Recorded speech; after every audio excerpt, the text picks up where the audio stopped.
Iranians are set to vote in the second round of a closely fought presidential election today.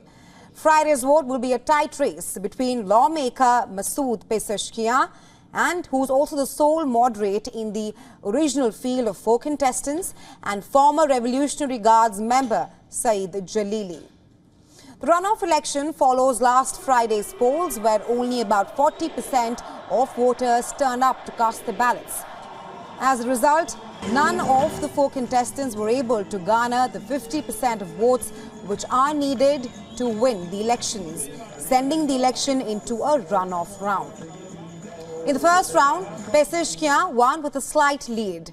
The election is to choose a successor to President Ebrahim Raisi, who died in a helicopter crash in May.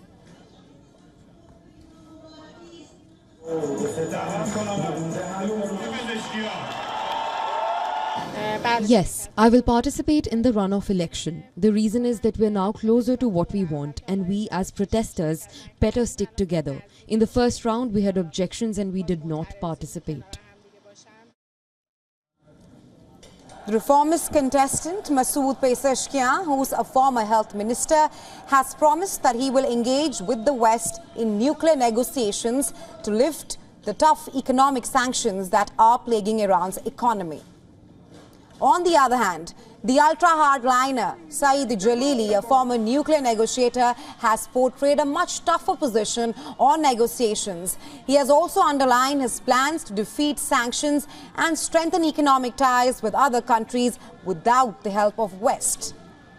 Well, the next president is not expected to usher in any major policy shift on Iran's nuclear program or support for militia groups across West Asia, since Supreme Leader Ayatollah Ali Khamenei calls all the shots on top state matters.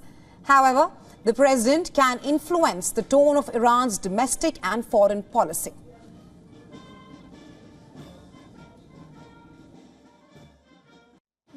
The Iranian government can take steps to interact with the world if they really want to.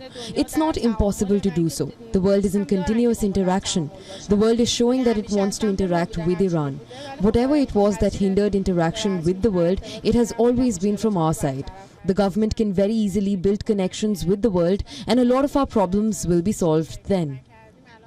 Insiders say Khamenei is keen on a loyal and compliant president who can ensure a smooth eventual succession to his successor. با ذکر صلوات بر محمد و آل محمد